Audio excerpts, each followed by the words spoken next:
Alright guys, good morning, good afternoon, good evening. Welcome back again to the channel. Happy new month to everyone in the community. Wishing you guys a very successful month of August. So as usual, I'm back to let you know some of the stories making the rounds right at this moment. To start with, let's talk about Coach Eric Shell and the Super Eagles Team B, who are currently preparing to play the Chan Nations Cup coming up on the 2nd of August, on the 3rd rather.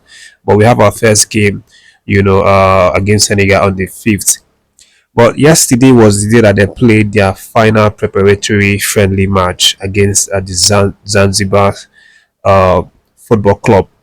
And that match was actually a return leg after they had a 0-0, full time score for the first match. Yesterday's game was a little bit disappointing, more so because we had to bottle 2 goals lead, to draw that game 2-2 at the end. We scored 2 goals in the first half, and I mean, it just kind of felt like finally Coach Eric Shaw has gotten the best of formation for these boys and how he's going to use them to get results. But in second half we considered a lot of goals, but I didn't see the game personally. I didn't watch it, but from the reports, from the match reports, people are saying that the reason why we drew that match was because Coach Eric Shaw made too many changes, in the second half because he wanted to field every single player on the bench. He gave everybody some playing time.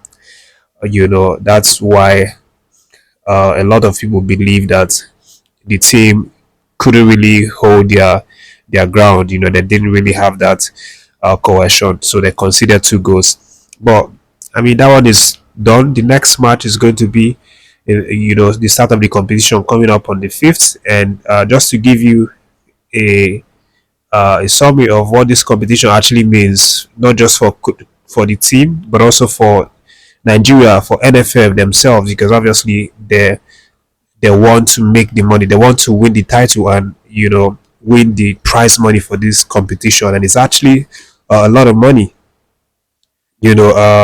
because the winner of this competition, the Chan African Cup of Nations, is going to be walking away with 3.2 million US dollars. That's like 75% increase from the last Chan Nations Cup. And then the runners up, that's the second place, they walk away with $1.2 million. Third place are walking away with $700,000. Fourth place, $600,000. Quarterfinalists, $450,000 each. And then third in the group, if you come third in the group stages, you walk away with $300,000. Fourth in the group stage, that is your last, you're still walking away with $200,000. And then fifth in the group stage, okay, fifth is the last, place team in the group stage, you're still walking away with $200,000. So I mean, at the end of the day, just by qualifying into the Chan Nations Cup automatically means that you've won yourself $200,000. So the prize money is really, really massive, a total of 10.4 million US dollars. That's what CAF have now infused into this competition. So it's going to make it all the more competitive. Every team is going to want to challenge and win that $3.5 million cash prize, for the person that lifts the trophy. And it's going to be something that NFF will want to, achieve, to join with the $1 million that the Super Falcons won for their Nations Cup.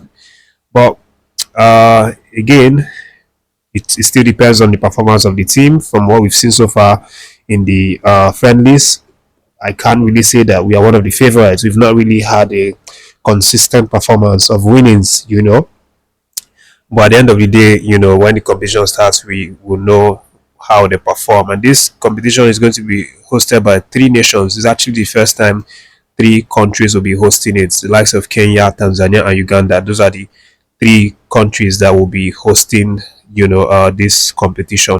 So the competition starts from the 2nd of August, which is technically tomorrow, and we'll have our first game on the 5th. So it's going to be very interesting to see how, we compete with all of the other nations to try and win this one. But let's move away, guys. Let's talk about the Moroccan national women's team, who obviously, of course, feel that they were cheated in the final of the Women's African Cup of Nations against Nigeria. They had a late score for penalty, which was overruled after the referee initially gave the penalty, but then decided to go to VAR after the VAR team reached out to the referee to go and check it out on the screen by herself. She did that and decided that it wasn't a penalty, so she cancelled it. But Morocco have been, complaining ever since. They've filed several reports trying to get CAF to look into the situation, and right now CAF has answered them with what seemed to be a positive answer from CAF, because they've now decided to fire the referee boss for that particular match, who goes by the name Desiree Norman Diaz Due. I don't think this guy is related to the France PSG Due, but that's his name. But the issue is that this man has been fired by CAF for misconduct on that match. Apparently, CAF thinks that there was some sort of I don't know, foul play or some things that actually didn't go right. That's why they had to fire this man. We are still waiting for more actions from CAF. I don't know how far they are willing to, how much action they are willing to take regarding this matter. But it seems to be a positive one for this Moroccan side, who have been appealing all through. CAF has now promised that they are going to make sure that they conduct a proper refereeing reform,